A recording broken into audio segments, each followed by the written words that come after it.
I took care to have the cart there and then, drove it off down the road, and, leaving it in charge of my wife and servant, rushed into my house and packed a few valuables, such plate as we had, and so forth.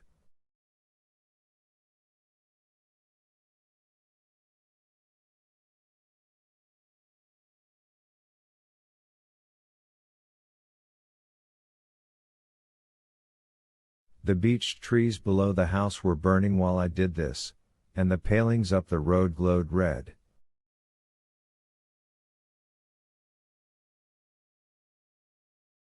While I was occupied in this way, one of the dismounted hussars came running up.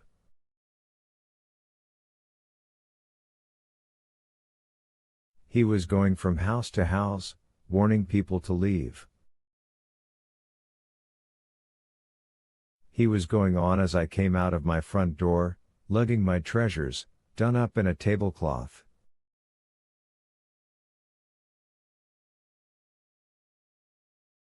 I shouted after him, "What news?"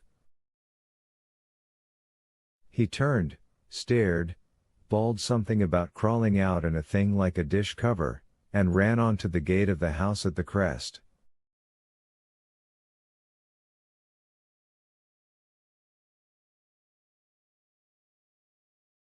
A sudden whirl of black smoke driving across the road hid him for a moment. I ran to my neighbor's door and rapped to satisfy myself of what I already knew, that his wife had gone to London with him and had locked up their house.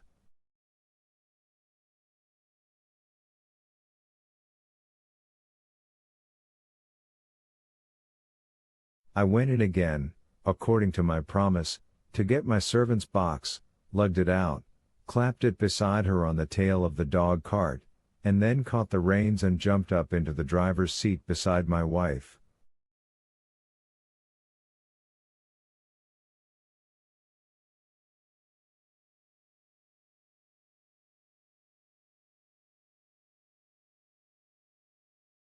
In another moment we were clear of the smoke and noise, and spanking down the opposite slope of Maybury Hill towards Old Woking.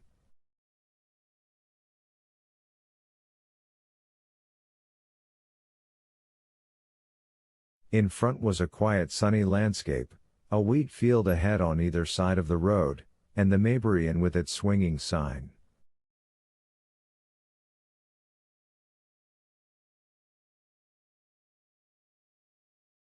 I saw the doctor's cart ahead of me. At the bottom of the hill I turned my head to look at the hillside I was leaving. Thick streamers of black smoke shot with threads of red fire were driving up into the still air, and throwing dark shadows upon the green treetops eastward.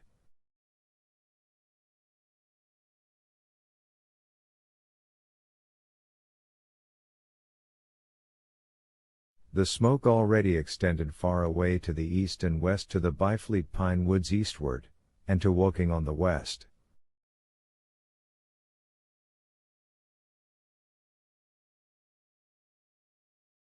The road was dotted with people running towards us. And very faint now, but very distinct through the hot, quiet air, one heard the whir of a machine gun that was presently stilled, and an intermittent cracking of rifles.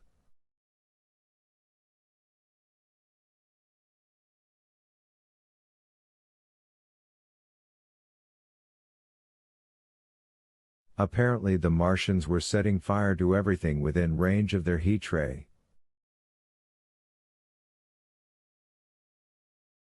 I am not an expert driver, and I had immediately to turn my attention to the horse.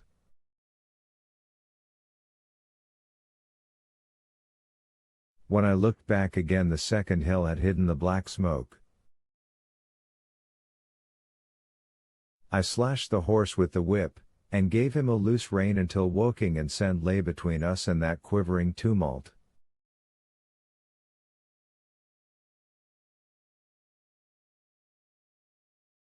I overtook and passed the doctor between Woking and Send. Chapter 10 In the Storm.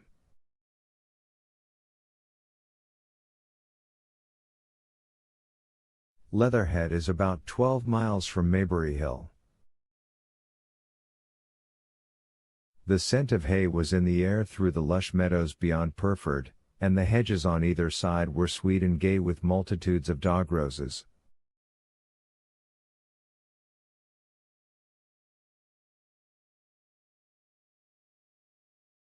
The heavy firing that had broken out while we were driving down Maybury Hill ceased as abruptly as it began, leaving the evening very peaceful and still.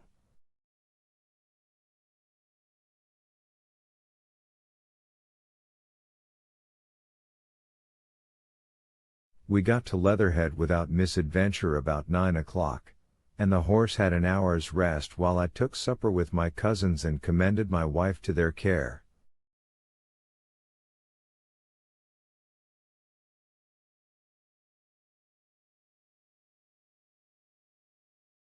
My wife was curiously silent throughout the drive, and seemed oppressed with forebodings of evil.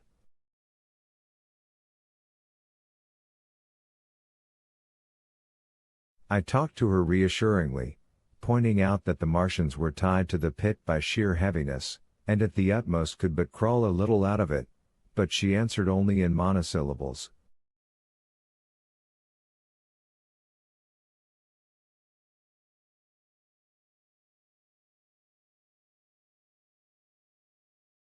Had it not been for my promise to the innkeeper, she would, I think, have urged me to stay in Leatherhead that night.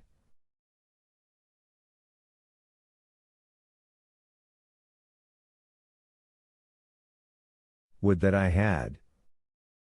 Her face, I remember, was very white as we parted.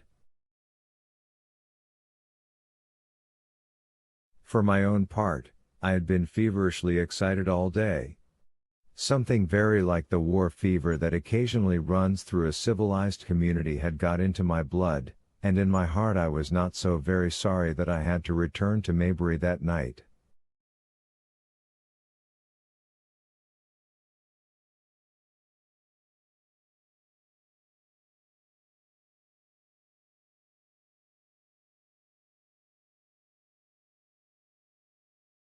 I was even afraid that that last fusillade I had heard might mean the extermination of our invaders from Mars.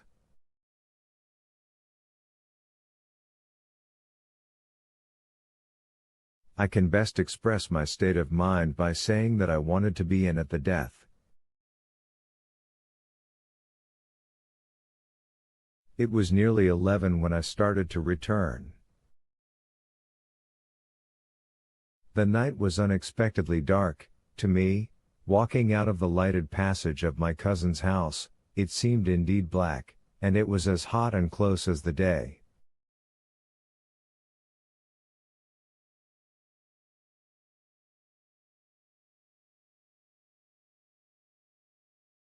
Overhead the clouds were driving fast, albeit not a breath stirred the shrubs about us.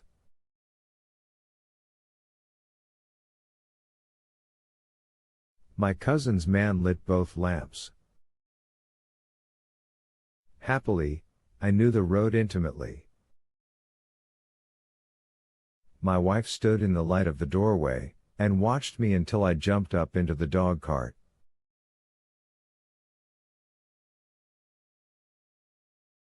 Then abruptly she turned and went in, leaving my cousins side by side wishing me good hap.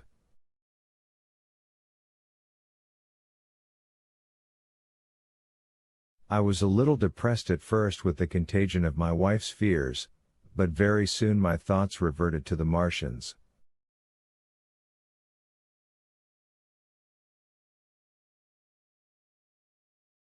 At that time I was absolutely in the dark as to the course of the evening's fighting. I did not know even the circumstances that had precipitated the conflict. As I came through Occam, for that was the way I returned, and not through Send and Old Woking, I saw along the western horizon a blood-red glow, which as I drew nearer, crept slowly up the sky.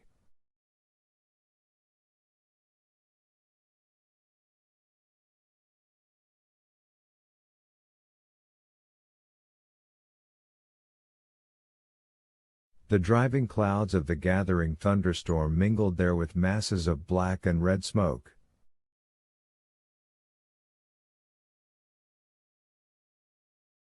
Ripley Street was deserted, and except for a lighted window or so the village showed not a sign of life, but I narrowly escaped an accident at the corner of the road to Purford, where a knot of people stood with their backs to me.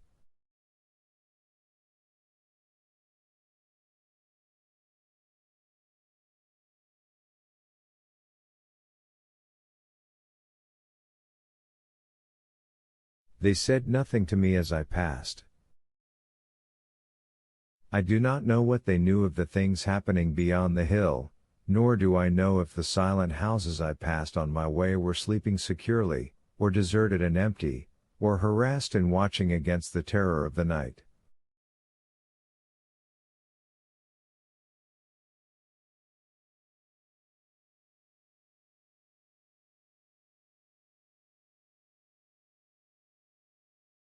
From Ripley until I came through Purford I was in the valley of the Wey, and the red glare was hidden from me.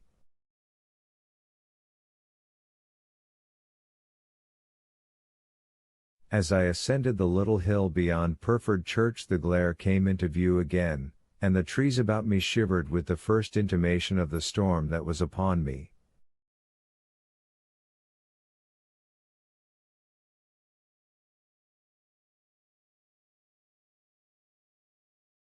Then I heard midnight pealing out from Purford Church behind me, and then came the silhouette of Maybury Hill, with its tree-tops and roofs black and sharp against the red.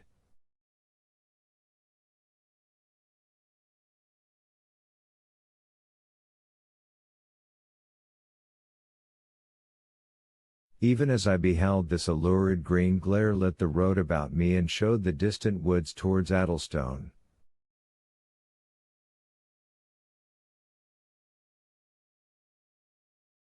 I felt a tug at the reins.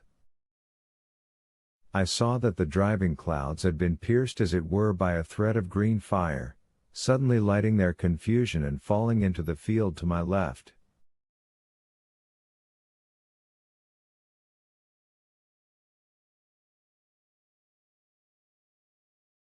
It was the third falling star. Close on its apparition, and blindingly violet by contrast, danced out the first lightning of the gathering storm, and the thunder burst like a rocket overhead.